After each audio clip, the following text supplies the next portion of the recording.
Hi guys! Naranasan nyo na ba na maghanap ng anak ng madaling araw? Yung sa halip na natutulog ka, bigla kang naging detective, police, or rescue team all in one? Hi guys! It's me, Ashley. May kwento ko sa inyo today. Tungkol ito sa anak ko na pasaway. Kahapon tanghali pa lang, nagpaalam na siya na makikipaglaro lang daw siya sa mga friends niya. So ako naman, pinayagan ko, wala namang pasok, maliwanag pa, tsaka akala ko normal na laro lang talaga. Tapos kinagabihan may mga bisita ako dito sa bahay. So kwento dito, kwento doon, kain dito, kain doon. Hindi ko agad napansin na gabi na pala. Mga 10 p.m. Oh. Napatingin ako sa kwarto ng anak ko. Aba, wala pa. So doon na nagsimula yung pagiging nanay ko, kabang-kaba talaga ako. So tinawagan ko siya, hindi sumasagot. Tinawagan ko ulit, hindi pa rin sumasagot. Siguro mga nakasampung tawag ako. So, syempre bilang nanay, may konting pagka-detective ako. Chinek ko agad yung tracking app sa phone ko. At bingo, nasa computer shop na naman siya. Medyo matagal-tagal na siyang hindi pumupunta doon eh. Ewan ko anong nakain, bakit andun na naman, nagbalik na naman yung pagiging gamer ng anak ko.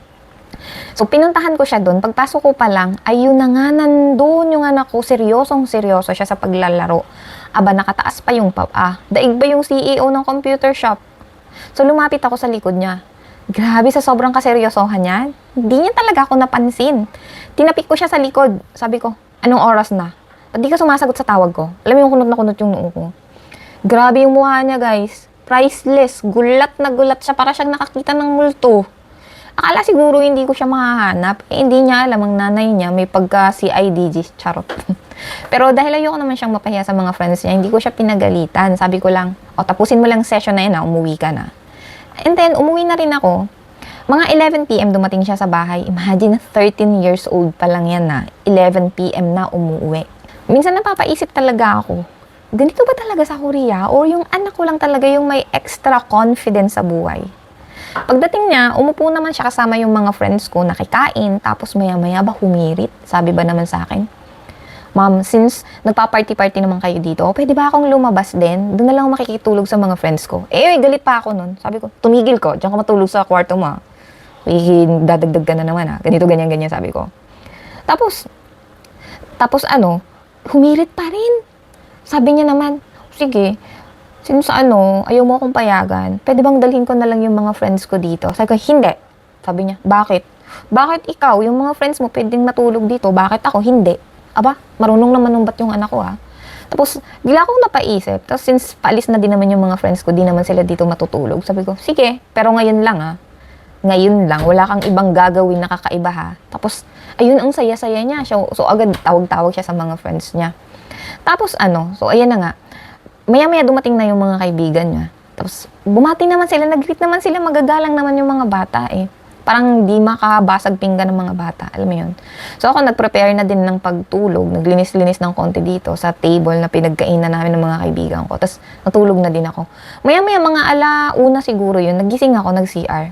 So sumilip ako sa kwarto ng anak ko. Aba, wala yung mga bata. Wala. So ginawa ko, tinawagan ko. Sumagot naman. Sabi ko, asan kayo? Anong oras na ha? Launa na. Sabi niya, andito kami kumakain ng chicken, dito lang kami sa baba, sabi niya. So, ako naman, sige, sabi ko, bilisan niyo kumain bumalik na agad kayo dito at gabi na. Tapos bumalik na ulit ako sa kwarto kasi naantok na talaga ako. Tapos natulog na ulit ako. Tapos, maya-maya narinig ko naman na tumunog yung pinto. So, nandito na sila. So, natulog na nga ako. Mga 3 o'clock yun, nagising ulit ako nag-CR. Tiningnan ko ulit yung anak ko. Aba, wala na naman. Alam mo yung akala ko wala, tapos na yung episode na yun Wala na naman. So, ginawa ko, tinawagan ko ulit. Grabe, hindi sumasagot. Tapos, tinignan ko dun sa tracking, apps, dun sa phone ko, nasa bahay naman siya, walang tao sa kwarto.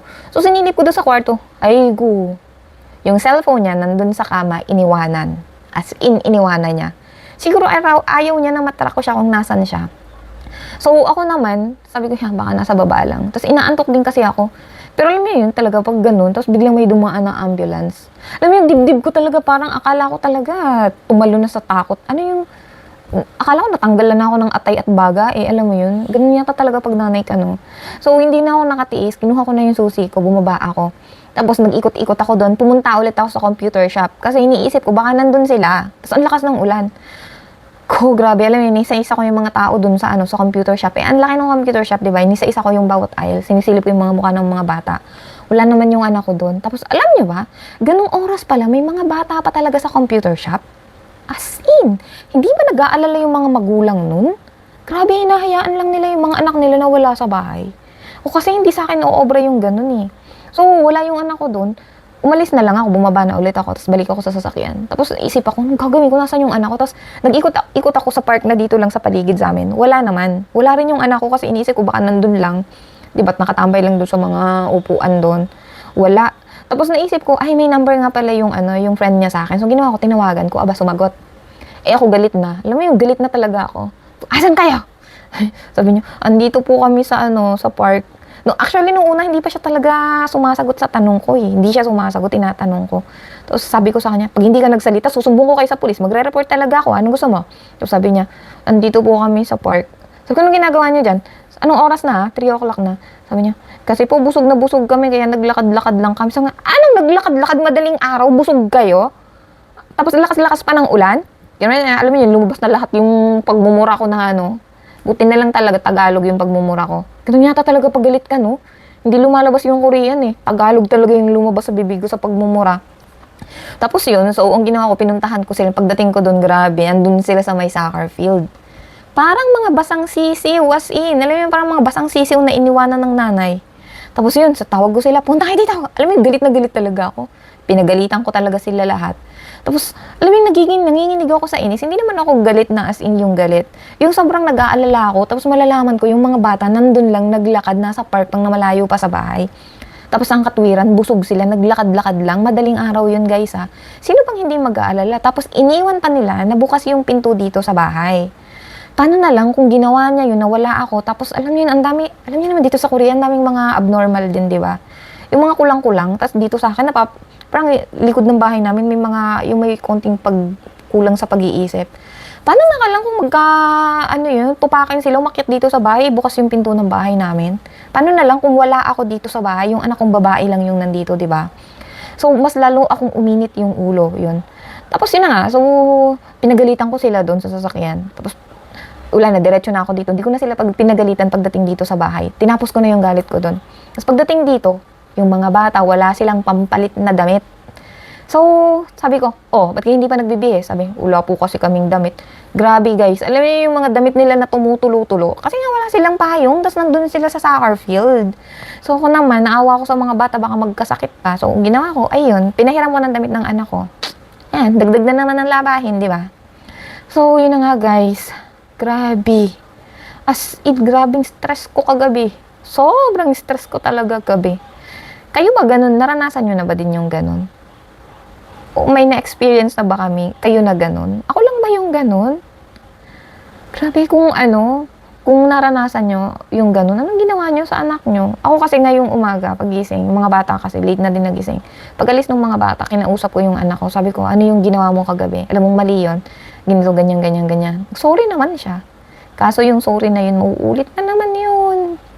Alam nyo na, pag bata kasi paulit-ulit lang, di ba? So, yun na. Para sa mga nanay ko, para sa mga nanay na katulad ko na nakakaranas ng ganito, fighting. Bigyan pa sana tayo lahat ni God ng more strength. Kasi hindi na sila baby, hindi pa rin sila fully adult. Nasa stage pa sila na feeling nila, kaya na nila lahat. Habang tayo naman, feeling natin, araw-araw tayong, may heart attack practice. So, yun lang guys. So, this is Ashley sharing another mommy story here in Korea. See you sa next kwento.